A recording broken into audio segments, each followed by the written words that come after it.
दोस्तों, कम समय में ज्यादा प्रॉफिट कमाना हर कोई चाहता है, लेकिन उसके लिए किसी भी ऐसे पेनी स्टॉक्स के अंदर इन्वेस्टमेंट कर देना जो कि फंडामेंटल स्ट्रांग नहीं है और साथ ही साथ वहां पर ऑपरेटर बहुत ज्यादा एक्टिव देखने को मिलते हैं, तो वहां पर आपकी पूरी कैपिटल के खत्म होने के चांसेस बहुत ज्यादा हो जाते हैं। इसलिए आज के दिन इस वीडियो के अंदर हम ऐसे फंडामेंटल पेनी स्टॉक्स को कवर करने वाले हैं जहां पर अगर आप इसकी ग्रोथ को देखेंगे तो लास्ट 1 ईयर में इस कंपनी ने 67% से ज्यादा के रिटर्न्स बनाकर दिए हैं। और अगर आप देख पाएंगे, जहां निफ्टी कंटिन्यूसली वीक होते हुए देखने को मिल रहा है, कंटिन्यूसली मार्केट में गिरावट देखने को मिल रही है, उसी बीच इस शेयर ने काफी अच्छी परफॉर्मेंस बनाकर दिखाई है।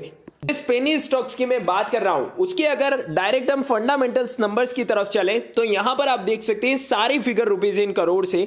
यहां पर आप देख पाएंगे रिसेंटली कंपनी ने जो सेल्स डिक्लेयर करी है मार्च 2022 में, वो 250 करोड़ रुपए की है। और करंट फाइनेंशियल ईयर की बात करें तो कंपनी अभी तक 321 करोड़ रुपए की सेल्स जनरेट कर चुकी है। साथ ही साथ अगर हम कंपनी के ऑपरेटिंग प्रॉफिट की तरफ नजर मारें तो कंपनी ने 23 करोड़ रुपए का ऑपरेटिंग प्रॉफिट मार्च 2022 में डिक्लेयर किया था, जिसका अगर ऑपरेटिंग प्रॉफिट मार्जिन परसेंटेज देखें तो 9% का है। और रिसेंटली कंपनी ने 27 करोड़ रुपए का ऑपरेटिंग प्रॉफिट डिक्लेयर किया है। वहीं अगर कंपनी के नेट प्रॉफिट की बात करें तो जहां मार्च 2021 में कंपनी 14 करोड़ रुपए के हैवी लॉस में थी, वहीं मार्च 2022 में कंपनी ने अपने लॉस को तो रिकवर किया ही है, लेकिन साथ ही साथ यहां पर 1 करोड़ रुपए का प्रॉफिट भी बनाकर दिखाया है। और अगर करंट फाइनेंशियल ईयर की बात करें तो कंपनी 7 करोड़ रुपए के हैवी प्रॉफिट में हमें देखने को मिल रही है, यानी कि एक शानदार फाइनेंशियल रिजल्ट हमें इस पेनी स्टॉक्स के देखने को मिल रहे हैं।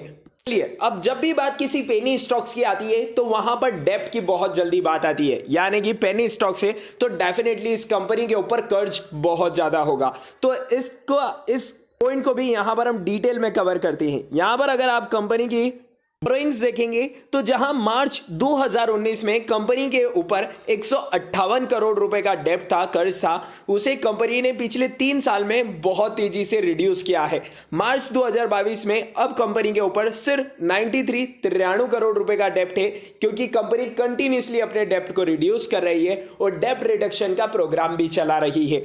जिस कंपनी की मैं यहां पर बात कर रहा हूं उसने रिसेंटली अपनी एनुअल जनरल मीटिंग्स की यहां पर डिटेल्स भी डिक्लेयर करी है। और उसमें अगर आप देख पाएंगे कि यहां पर जो एनुअल रिपोर्ट कंपनी की तरफ से पब्लिश करी गई है उसमें कंपनी ने यहां पर क्लियरली अपने बोर्ड रिपोर्ट्स के अंदर जो इनके नंबर्स है वो यहां पर डिक्लेयर करे हैं। जहां पर कंपनी की अगर नेट सेल्स की बात करें तो 2020-21 में जहां कंपनी की नेट सेल सिर्फ 116 करोड़ रुपए की थी, वही नेट सेल्स 2021-22 में बढ़कर 250 करोड़ रुपए पर पहुंच गई है। और इसी के साथ जैसा कि मैंने आपको बताया कि कंपनी ने लास्ट ईयर यानी कि 2020-21 में 14 करोड़ रुपए का हैवी लॉस डिक्लेयर किया था, वहीं अब कंपनी 2021-22 में लॉस को तो रिकवर कर ही चुकी है, लेकिन साथ ही साथ 1 करोड़ 39 लाख रुपए का कंपनी ने प्रॉफिट भी डिक्लेयर किया है। बात करें कंपनी के प्रोडक्ट्स की तो यहां पर आप देख पाएंगे कंपनी एग्रीकल्चर के बिजनेस में इन्वॉल्व है, कंपनी फूड पैकेजिंग के बिजनेस में इन्वॉल्व है, कंपनी ऑटोमोटिव एंड एलाइड के बिजनेस में इन्वॉल्व है, साथ ही साथ फुटवियर के बिजनेस में भी कंपनी इन्वॉल्व है।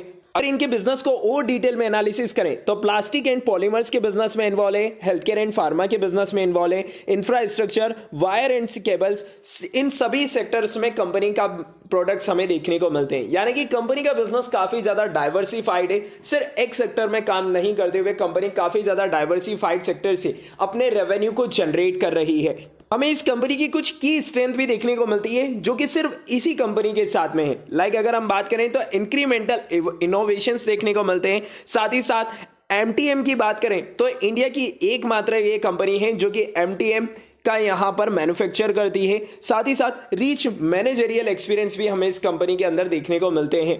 चलिए, अब मैं बिना आपका टाइम वेस्ट किए इस कंपनी का नाम भी आपको बता देना चाहता हूं। जिस कंपनी के बारे में हम बात कर रहे हैं उसका नाम है विकास इकोटेक लिमिटेड, जो कि 1984 में कंपनी स्टेब्लिश हुई थी। साथ ही साथ अगर हम इन कंपनी के बिजनेस की बात करें तो कंपनी मैन्युफैक्चरिंग करती है स्पेशलिटी केमिकल्स, साथ ही साथ फोकस कर रही है additives and speciality polymer compounds के ऊपर भी। 386 करोड़ रुपए के मार्केट कैपिटलाइजेशन वाली ये कंपनी चाहे आज कोई बड़ी परफॉर्मेंस बनाकर नहीं दिखा पाई हो, लेकिन कंपनी अंदर कोई बड़ी गिरावट भी हमें देखने को नहीं मिल रही है। जिस प्रकार की गिरावट आपको पेनी स्टॉक्स के अंदर कंटिन्यूसली देखने को मिल रही है, इस कंपनी की परफॉर्मेंस काफी अच्छी देखने को मिलती है और साथ ही साथ कंपनी के फाइनेंशियल नंबर्स तो ऑलमोस्ट हमें डबल होते हुए देखने को मिल ही रहे हैं। तो Q2 के फाइनेंशियल रिजल्ट डिक्लेयर होने के पहले आप इस पेनी स्टॉक्स के अंदर इन्वेस्टमेंट करने का मन बना सकते हैं। अगर आपको ये वीडियो पसंद आई है तो इसे लाइक और शेयर करना मत भूलिएगा। मिलते हैं नेक्स्ट वीडियो में अनदर किसी इंपॉर्टेंट अपडेट के साथ। तब तक के लिए स्टे कनेक्टेड, स्टे अपडेटेड।